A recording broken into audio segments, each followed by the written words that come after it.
નમસ્તે વિદ્યાર્થી મિત્રો. તો આપણે લાસ્ટ લેક્ચરની અંદર બરાબર છે ચેપ્ટર નંબર 10 પૂર્ણ કર્યા બાદ હવે આપણે ચેપ્ટર નંબર 14 સ્ટાર્ટ કરવા જઈ રહ્યા છીએ. ધોરણ 11 ફિઝિક્સનું ચેપ્ટર નંબર 14 જેનું નામ છે દોલનો. બરાબર છે. તો સૌથી પહેલાં આપણે પાયેથી સ્ટાર્ટ કરીએ તો દોલન શું છે પહેલાં તો એ ખ્યાલ હોવો જરૂરી છે. પણ દોલન શું છે એ ખ્યાલ જાણવા માટે પહેલાં તો જે કોઈ કણ છે, પદાર્થ છે, બરાબર છે, તે બધાય એકબીજા સાથે કઈ રીતે ગતિ કરે છે તે મહત્ત્વનું છે. બરાબર. એટલે સૌથી પહેલાં ગતિ જાણવું જરૂરી છે. તમે ધોરણ 11ની અંદર ગતિના નિયમો વિશે જાણેલા છો, સુરેખપથ પર ગતિ પણ જાણેલા છો. બરાબર છે. તો આ બધા ચેપ્ટરને અનુલક્ષીને આપણને એટલો ખ્યાલ આવ્યો કે પદાર્થ ગતિ કરે છે. બરાબર છે. એટલે કે પદાર્થની ગતિ એટલે શું, આ કોને કહેવાય તે આપણને ખ્યાલ છે. પણ વ્યાખ્યાના સ્વરૂપે આપણે તેને જોઈએ.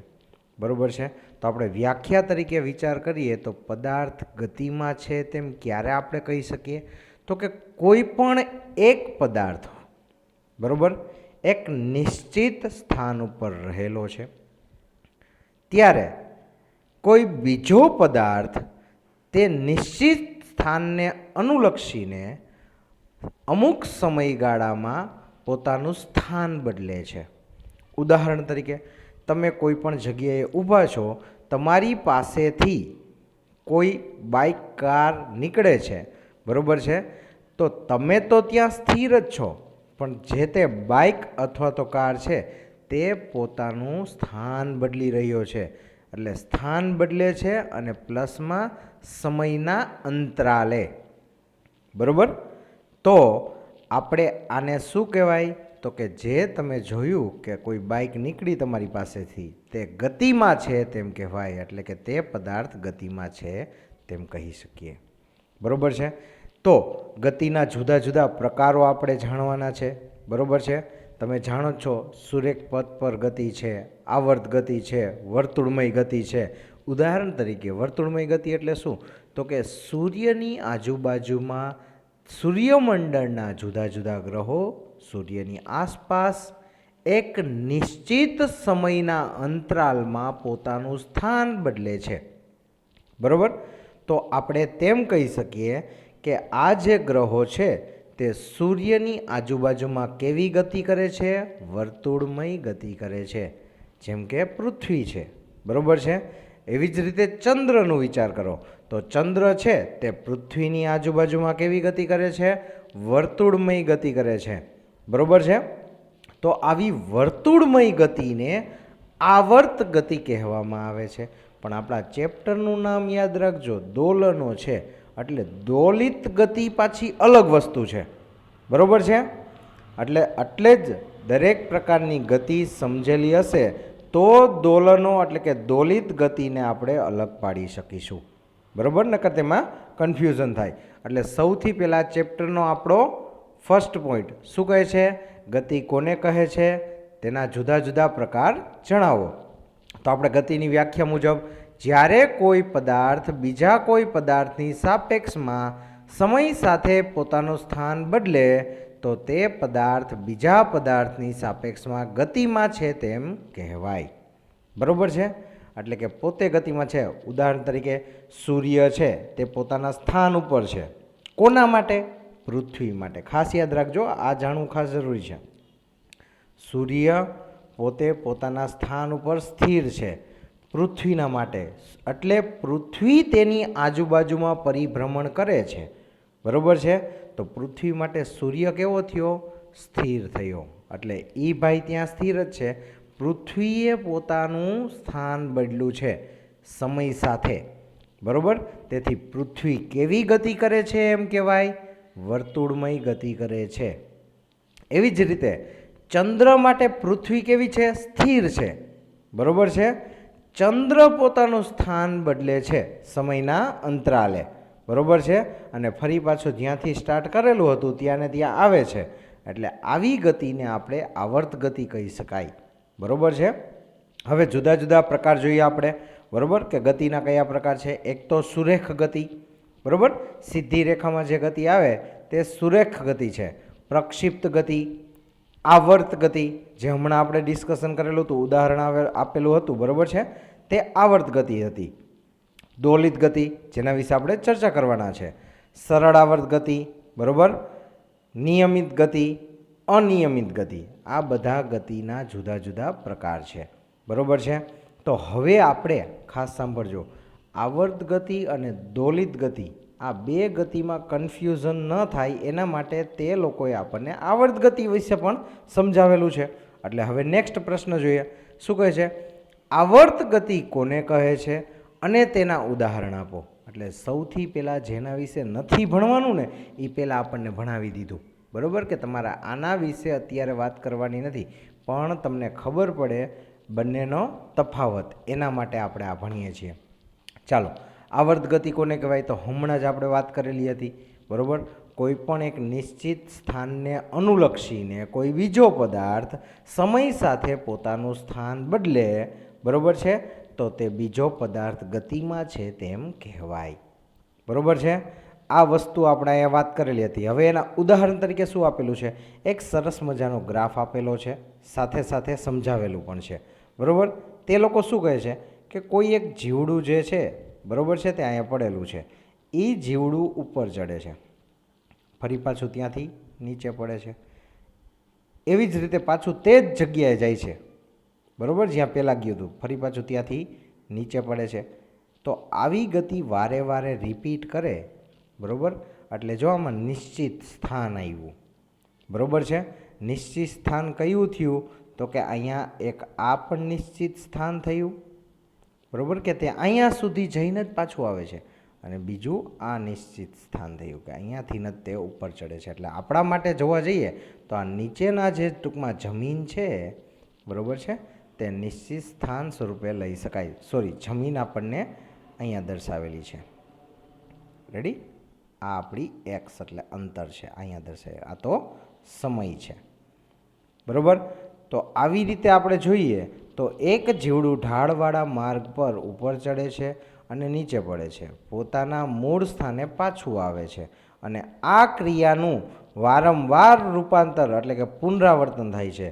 જો તમે જમીનથી ઊંચાઈ વિરુદ્ધ સમયનો આલેખ દોરશો તો તે આકૃતિમાં દર્શાવ્યા મુજબ મળશે. તો આ કોનું એક્ઝામ્પલ હતું? આવર્ત ગતિનું એક્ઝામ્પલ હતું. ખાસ સાંભળજો, આવર્ત ગતિમાં કઈ રીતનું એક્ઝામ્પલ આવે છે? તમે જ્યાંથી ચાલુ કર્યું હતું ત્યાં ફરી પાછા આવવા જોઈએ, બરાબર છે. સૂર્ય 365 દિવસમાં એક ચક્ર પૂરું કરે છે. સોરી, પૃથ્વી 365 દિવસમાં સૂર્યનું એક ચક્કર પૂરું કરે છે, તો એને એક આવર્ત પૂરું કર્યું કહેવાય. એવી રીતે, બરાબર. માની લ્યો પૃથ્વીએ અહીંયાથી સ્ટાર્ટ કર્યું, અહીંયાથી આવી રીતે તે ફરીને જેટલો સમય લાગ્યો, કેટલો સમય લાગ્યો? 365 દિવસ. હવે પાછું બીજી વાર ચક્ર ફરે, અને જો એ 365 દિવસ કરતાં વધારે કે ઓછું હોય તો તેને આવર્ત ગતિ કહેવાય નહીં.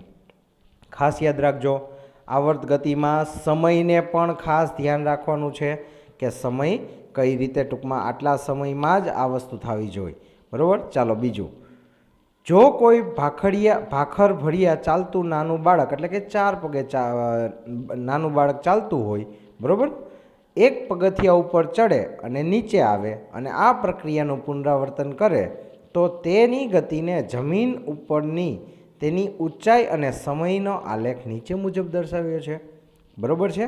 એટલે આપણે એમ કહી શકીએ કે આ ટૂંકમાં પગથિયા છે, આના ઉપરથી બાળક જાય છે, તો કઈ રીતે થશે? અહીંયાથી ચાલ્યો, અહીંયા ચડ્યો, પાછો ઉતરો, પાછો આગળ ગયો, પાછો બીજા પગથિયા ચડે છે, ઉતરે છે, આગળ ગયા, બરાબર.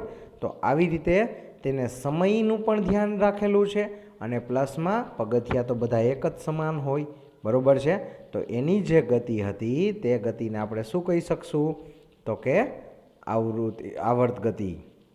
એવી જ રીતે ત્રીજું એક્ઝામ્પલ આપેલું છે, બરાબર, કે જ્યારે સ્થિતિસ્થાપક બોલને હથેળી અને જમીન વચ્ચે વારંવાર ઉછાળીએ ત્યારે તેની ઊંચાઈ વિરુદ્ધ સમયનો આલેખ, ખાસ ધ્યાન રાખજો.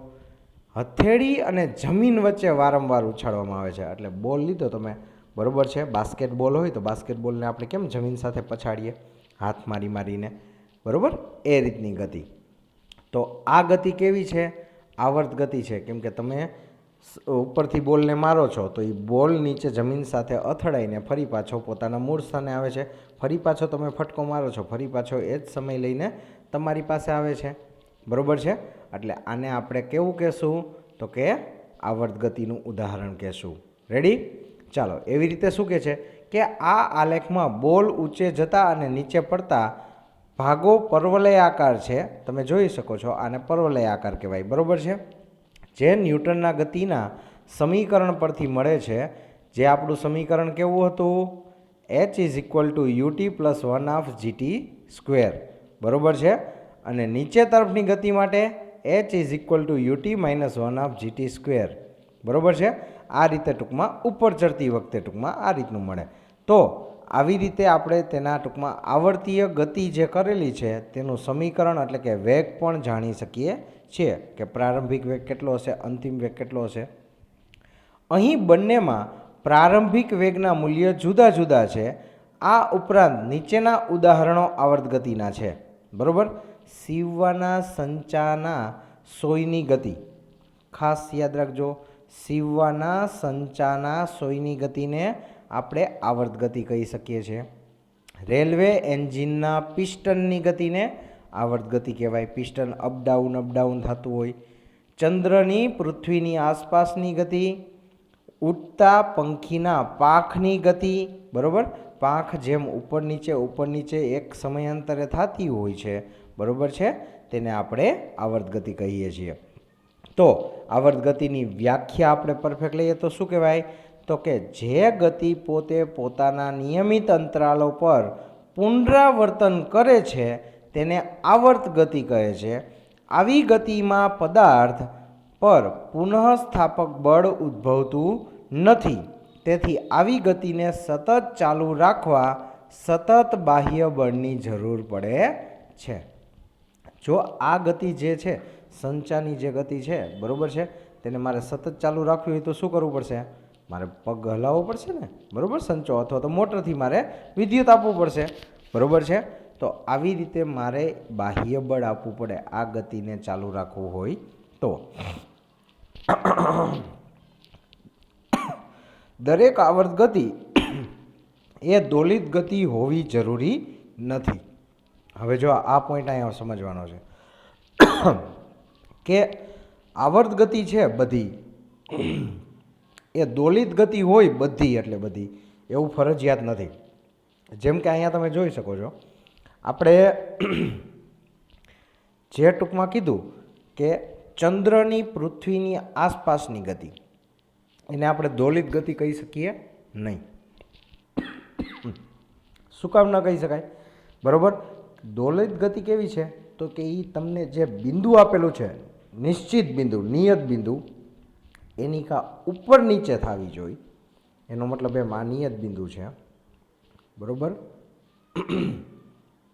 એટલે અહીંયાથી આમ ઉપર ગયું, ફરી પાછું અહીંયા આવ્યું, ફરી પાછું અહીંયા ગયું, ફરી પાછું અહીંયા આવ્યું. એટલે કે આવી રીતે અપડાઉન થતી હોય, ઉપર નીચે થતી હોય,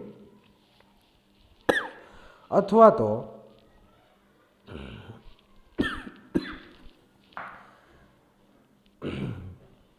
આસપાસ ગતિ થતી હોય.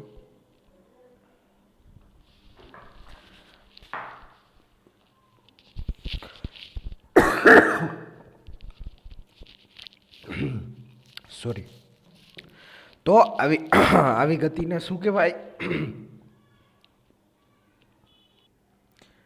એટલે કે આગળ પાછળ પણ થતું હોય, બરાબર.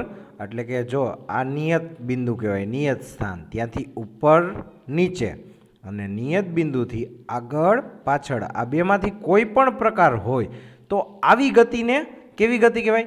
દોલિત ગતિ કહેવાય. હવે જુઓ જી, આવર્ત ગતિ અને દોલિત ગતિ તો બંને સમાન જેવી જ લાગે છે. કઈ રીતે? તો કે સીવવાના સંચાની સોય, બરાબર છે. તમે નિયત બિંદુ જે લીધું છે ત્યાંથી સોય અપડાઉન જ થશે, તો એ સોયની ગતિ જે છે તેને આવર્ત ગતિ કહેવાય. પણ આવર્ત ગતિને દોલિત ગતિ દર વખતે નથી કહેવાતી એવું કીધેલું છે. અહીંયા શું કીધું? દરેક આવર્ત ગતિ એ દોલિત ગતિ હોવી જરૂરી નથી. બરોબર છે. એનો મતલબ એમ રેલવેનું એન્જિનના પિસ્ટનની ગતિ એ પણ દોલિત ગતિ છે, પણ આપણે આવર્ત ગતિ સ્વરૂપે પણ એને લઈ શકીએ છીએ. બરોબર છે. બંને સરખા જેવી લાગે, પણ ચંદ્રની પૃથ્વીની આજુબાજુમાં ગતિ કરે છે તે ગતિને આપણે દોલિત ગતિ કહી શકાય નહીં, તે ફક્ત આવર્ત ગતિ તરીકે જ આવે. ઉડતા પંખીના પાંખની ગતિ, તો પાંખ છે એ અપડાઉન થશે, ઉપર નીચે. બરોબર છે. તો એને આપણે કેવી ગતિ કહેશું? દોલિત ગતિ કહેશું. પણ સમય સાથે ફરતું હોવાથી તે આવર્ત ગતિ પણ કરે છે. એટલે કે વર્તુળમય ચક્રી ગતિ આવર્ત ગતિ છે, પરંતુ તે દોલિત ગતિ નથી, એટલે આ આપણે દોલિત ગતિમાં લઈ શકીએ નહીં. બાકી જે ઉદાહરણ આપેલા છે 3 ઉદાહરણ, એ 3 ઉદાહરણ વર્તુળમય ગતિ એટલે કે આવર્ત ગતિના પણ છે અને દોલિત ગતિના પણ છે. એટલે બંને વચ્ચેનો તફાવત ખાલી કેટલો? આટલો જ. બરોબર છે. હવે એના પછીનો નેક્સ્ટ ક્વેશ્ચન જોઈ તો વધારે આપણને ખ્યાલ આવે. શું કહે છે? દોલિત ગતિ એટલે શું? તેના ઉદાહરણ આપો. જો આવર્ત ગતિનું સમજાઈ ગયું. બરોબર છે. કોઈ પણ નિયત બિંદુ તમને આપેલું છે ત્યાંથી સમયની સાથે પોતાનું સ્થાન ફેરવે. બરોબર છે. અને પોતાના માર્ગનું પુનરાવર્તન કરે. પૃથ્વી છે એ શું સૂર્યનો એક જ આંટો ફરીને મૂકી દે છે? ના. 365 દિવસ પૂરા થાય એટલે ફરી પાછા એટલા જ સમય માટે તે બીજો આંટો પૂર્ણ કરવા નીકળી જાય છે. બરોબર છે. તો આવી ગતિને આપણે શું કહી શકતા હતા? આવર્ત ગતિ કહેતા હતા. હવે દોલિત ગતિ. જો કોઈ પદાર્થ નિયત બિંદુની આસપાસ આગળ પાછળ કે ઉપર નીચે નિયત સમયમાં પુનરાવર્તિત ગતિ કરતો હોય તો આવી ગતિને દોલિત ગતિ કહેવાય. એટલે હમણાં આપણે જે તમને ઉદાહરણ લઈને સમજાવેલું હતું કે આ નિયત બિંદુ અહીંયાથી ઉપર ગયું, ફરી પાછું અહીંયાથી અહીંયા આવ્યું. બરોબર છે.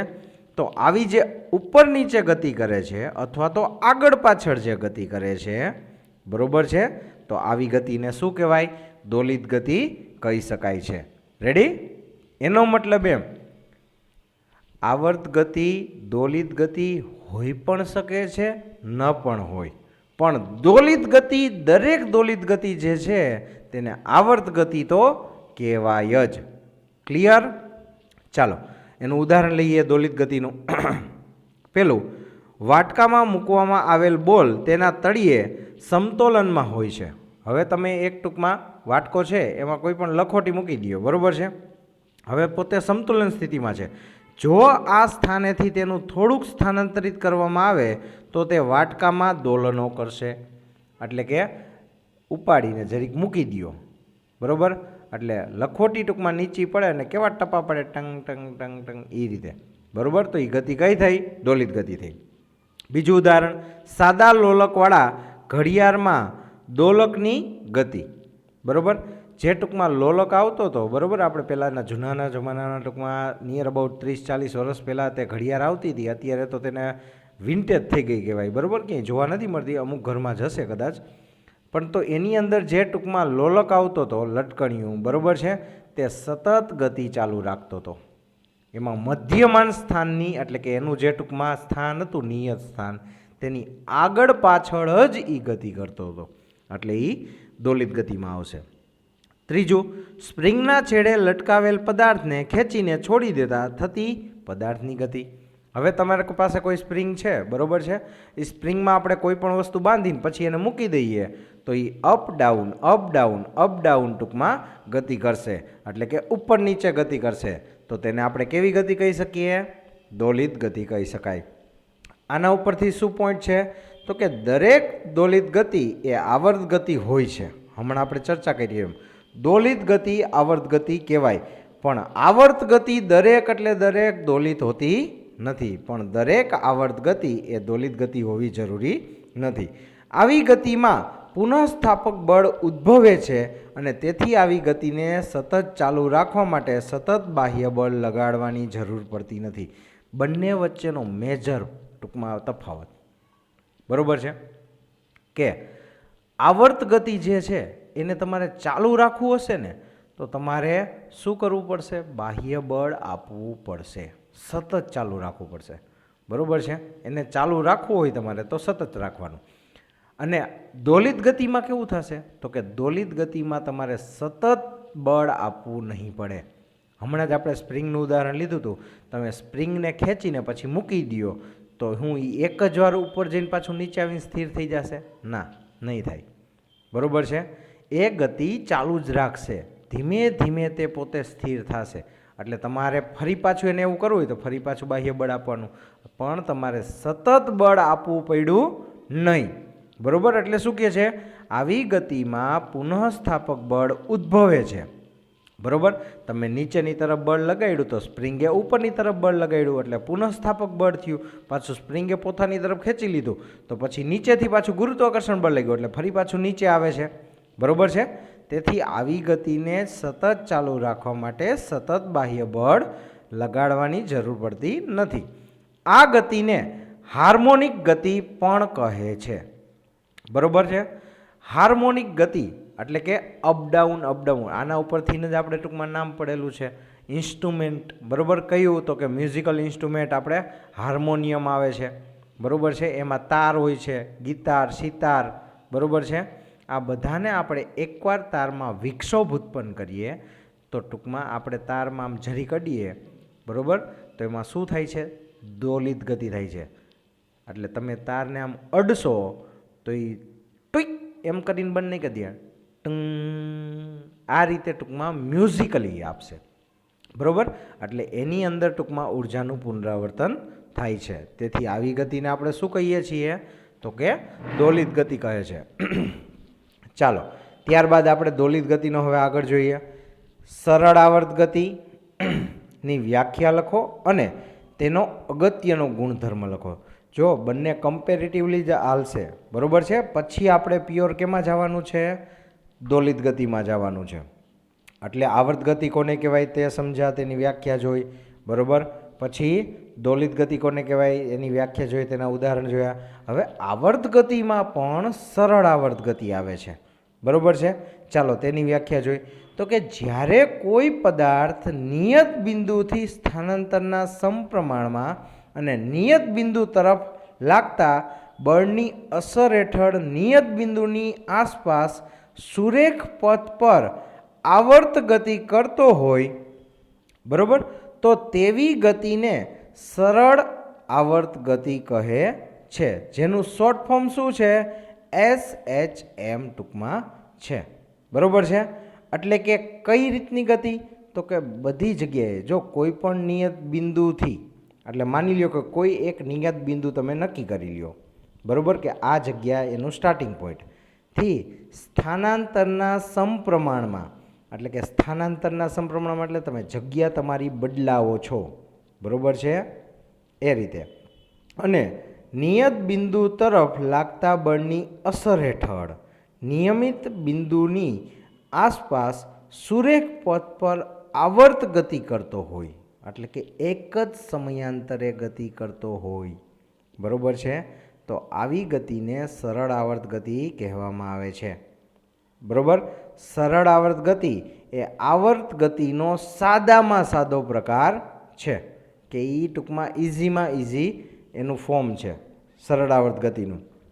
ચાલુ કર્યું અનુલક્ષીને, સૂર્યની અનુલક્ષીને ચાલુ કર્યું, પોતે પોતાનું સ્થાન બદલાવ્યું, પણ સૂર્યને અનુલક્ષીને એનું સ્થાનાંતર કેવું છે? સમાન જ છે.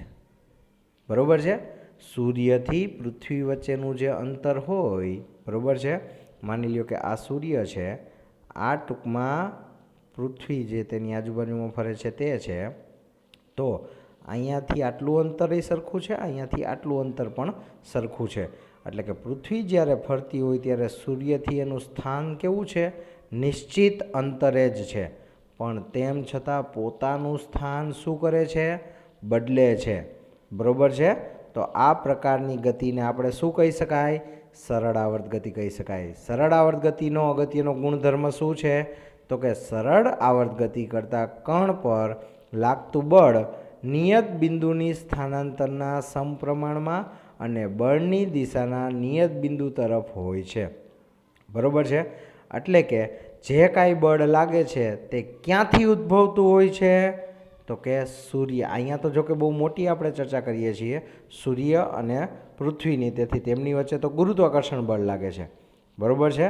બંને પાસે પોતાનું ગુરુત્વાકર્ષણ બળ છે, બરાબર છે, જેના લીધે ટૂંકમાં સૂર્ય અને પૃથ્વી વચ્ચેનું અંતર છે એ પણ નિયત છે।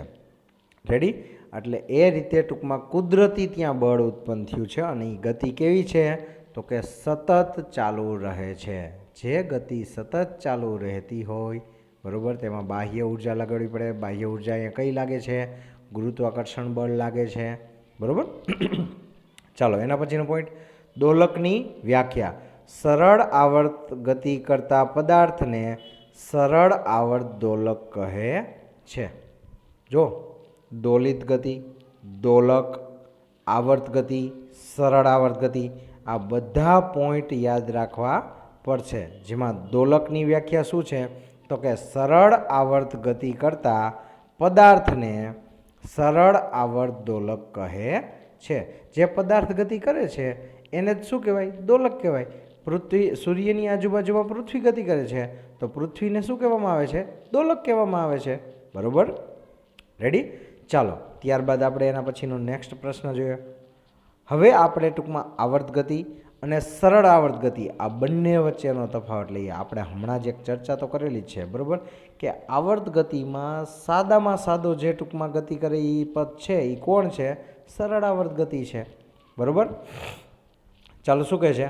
આવર્ત ગતિ હંમેશા સરળ આવર્ત ગતિ હોતી નથી। એ તો ચોખ્ખી જ વાત છે, આવર્ત ગતિની અંદર સરળ આવર્ત સમાય છે, બરાબર। તો એવું ફરજિયાત નથી કે આવર્ત ગતિ હોય એટલે એ સરળ આવર્ત જ હોય એમ, પણ એનાથી ઊંધું છે। સરળ આવર્ત ગતિ હંમેશા કેવી ગતિ હોય? કેમાં સમાય છે એ? તો કે આવર્તમાં, તેથી આવર્ત ગતિ હોય છે। આવર્ત ગતિ કરતા કણ પર લાગતું બળ સ્થાનાંતરના સમપ્રમાણમાં અને સ્થાનાંતરની વિરુદ્ધ હોવું જરૂરી નથી, બરાબર છે। એટલે કે સ્થાનાંતરના સમપ્રમાણમાં તમે જે દિશામાં સ્થાનાંતર કરો છો તે દિશાના સમપ્રમાણમાં હોવું જરૂરી નથી, એટલે કે તેની વિરુદ્ધ દિશામાં હોવું જરૂરી નથી। જ્યારે અહીંયા તો કે સરળ આવર્ત ગતિ કરતા કણ પર લાગતું બળ સ્થાનાંતરના સમપ્રમાણમાં અને સ્થાનાંતરની વિરુદ્ધ દિશામાં હોવું જરૂરી છે, બરાબર છે। તો જ આ પ્રકારની ગતિનું નિર્માણ થાય। રેડી? ચાલો બંને વચ્ચેનો તફાવત હતો। હવે જે આપણે ગતિ કરેલી છે તે ગતિને દર્શાવવા માટે અમુક સંજ્ઞાની જરૂર પડે છે। આમાં અમુક થોડાક ભારે ભારે શબ્દ આવ્યા, તે શબ્દને આપણે સમજવી અને સંજ્ઞા આપવાની છે। શું કહે છે? આવર્તકાળ અને આવૃત્તિની વ્યાખ્યા, એકમ અને પારિમાણિક સૂત્ર લખો અને તેમના વચ્ચેનો સંબંધ લખો, બરાબર। તો સૌથી પહેલાં આવર્તકાળ કોને કહેવાય? ખાસ સમજો।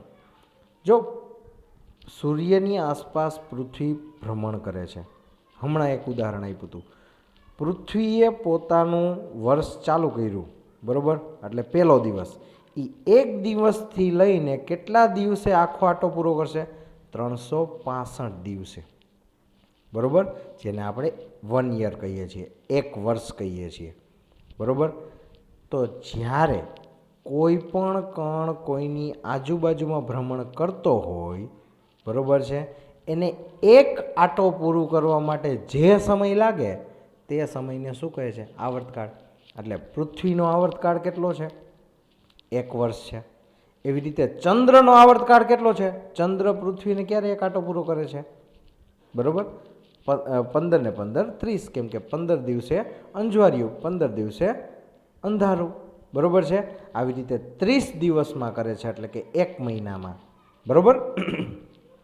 તો આવર્તકાળ સમજાઈ ગયો। ચાલો હવે એની વ્યાખ્યા જોઈએ। કોઈ પણ પદાર્થ જે સમયના નિયમિત અંતરાલો પર ગતિનું પોતે પુનરાવર્તન કરે તેને આવર્ત ગતિ કહે છે। આવર્ત ગતિનું સમયના જે લઘુત્તમ અંતરાલ પર પુનરાવર્તન થાય છે તેને તેનો આવર્તકાળ કહીએ છીએ, બરાબર છે। અથવા તો બીજી વ્યાખ્યા પણ આપેલી છે, એક દોલન પૂર્ણ કરવા દોલકે લીધેલા સમયને તેનો આવર્તકાળ કહે છે।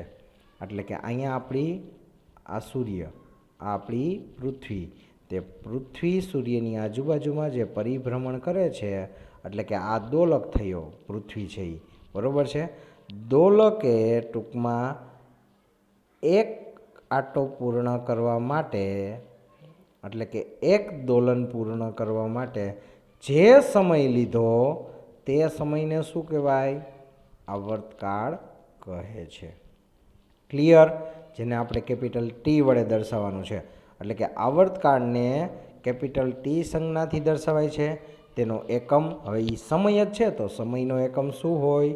સેકન્ડ છે. બીજી વાત, આવર્ત ગતિ ખૂબ ઝડપી હોય તો તેના દોલનોનો આવર્તકાળ માઇક્રો સેકન્ડ એકમમાં દર્શાવાય છે.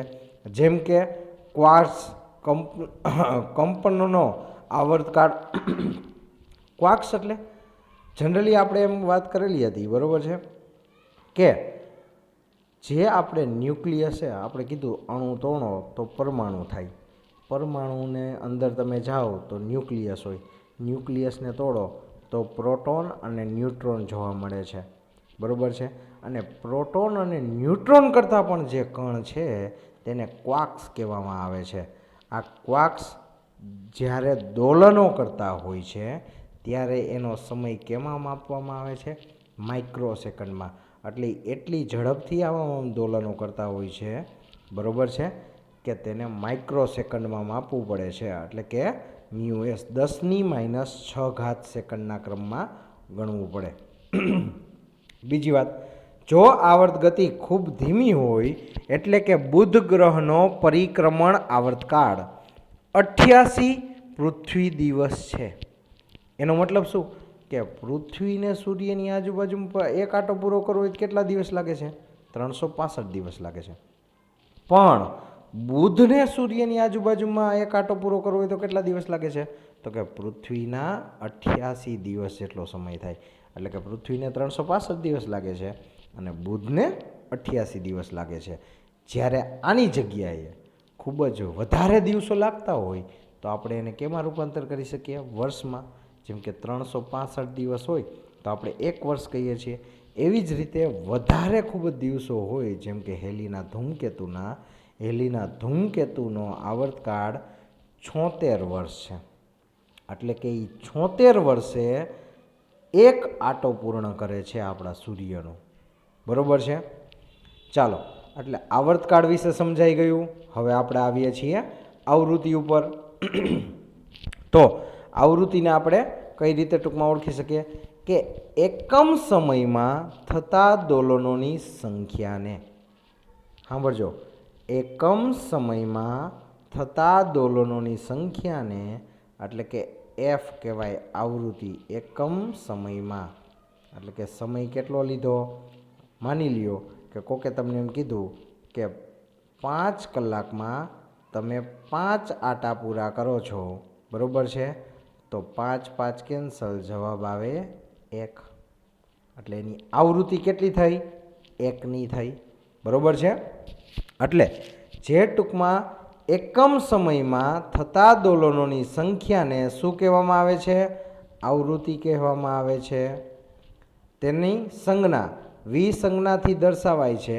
તમારે ટેક્સ્ટ બુકમાં વી આપેલું છે, પણ ખાસ સાંભળજો, વી વેગનો થાય, વી કદનો પણ થાય, વી આવૃત્તિનો પણ થાય. એટલે વીથી કન્ફ્યુઝન ન થાય એટલે તેની બીજી સંજ્ઞા જૂની સંજ્ઞા પ્રણાલી મુજબ સ્મોલ એફ આપેલો છે, બરાબર છે.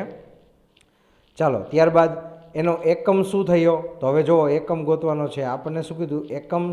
એકમ સમયમાં આવર્તની સંખ્યાને કોઈ એકમ હોતો નથી અને સમયનો એકમ સેકન્ડ છે. તો લ્યો, 1/s સેકન્ડ મળ્યો એટલે સેકન્ડ ઇન્વર્સ, બરાબર છે. તો આપણે એમ પણ કહી શકીએ કે આવર્તકાળના વ્યસ્તને પણ સંખ્યા સાથે રાખવાની, આવર્તકાળના વ્યસ્તને પણ આવૃત્તિ કહી શકાય છે, બરાબર. જેને હેનરીચ રુડોલ્ફ હર્ટ્ઝ, આખી એની સરનેમ સાથેનું નામ આવી ગયું છે, બરાબર છે.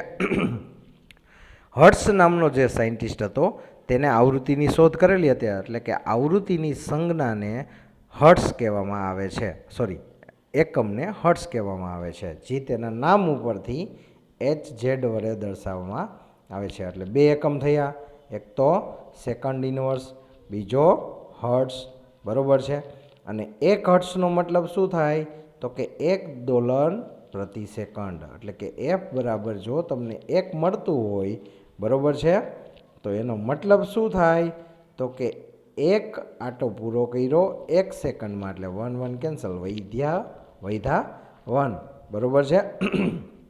તો જ્યારે F is equal to 1 hertz ક્યારે થાય? તો કે 1 દોલન પ્રતિ સેકન્ડ હોય ત્યારે. ચાલો તેના પછીનો પોઈન્ટ, આવૃત્તિ વી એ પૂર્ણાંક જ હોય તે જરૂરી નથી. એ હંમેશા પૂર્ણાંકમાં જ હોય, બરાબર છે, એવી કાંઈ વસ્તુ જરૂરી નથી, કેમ કે દરેક માટેનો સમય અલગ અલગ હશે. માની લો કે 5/7 નાખું તો તમને પોઈન્ટમાં આન્સર મળશે, બરાબર છે. તો આવૃત્તિ પોઈન્ટમાં પણ હોઈ શકે છે. બીજી વાત, આવૃત્તિનું પારિમાણિક સમીકરણ શું? હવે એનો એકમ જ સેકન્ડ ઇનવર્સ છે, તો દર તો કાંઈ છે જ નહીં, એટલે m0, લંબાઈ કાંઈ છે જ નહીં, એટલે L0, સમય ઇનવર્સ છે એટલે t-1 થશે, બરાબર, પારિમાણિક સમીકરણ. અને આવૃત્તિનું એક સરસ મજાનું ટૂંકમાં આપણને આપેલું છે, કોણીય આવૃત્તિ. જો આવૃત્તિને f કહેવાય, પણ કોણીય આવૃત્તિને ઓમેગા કહેવામાં આવે છે, જેની સંજ્ઞા સ્મોલ w છે, બરાબર છે. દોલકની આવૃત્તિને 2π વડે ગુણતા મળતી રાશિને શું કહેવાય? કોણીય આવૃત્તિ કહે છે. એટલે આવૃત્તિ હતી, બરાબર, એને 2π વડે ગુણાઈ નાખ્યા એટલે 2πf કર્યું, તો એને કહેવાય કોણીય આવૃત્તિ, ઓમેગા, બરાબર. તો આ એનું સમીકરણ થઈ ગયું, omega is equal to 2πf. અને તેનો એકમ શું છે? તો કે આનો એકમ તો સેકન્ડ ઇનવર્સ હતો. 2πનો એકમ શું થાય? જો એનો પણ એકમ છે હો, 2π છે તે રેડિયનમાં આવે, એટલે કે રેડિયન પર સેકન્ડ એનો એકમ છે, બરાબર છે. અને પારિમાણિક સમીકરણ આવૃત્તિ જેવું જ, જે m0 L0 t-1 છે, બરાબર. તો આ રીતે આપણે અહીંયા સુધીના પ્રશ્નો તૈયાર કરવાના છે, બરાબર, જે બધાની સંજ્ઞા ને તે બધું ટૂંકમાં આવેલું છે. આના પછી આપણે સ્પ્રિંગ દ્વારા થતી આવર્ત ગતિનું પ્રશ્ન લેવાનો છે, જે આપણે નેક્સ્ટ લેક્ચરની અંદર ડિસ્કસ કરીશું.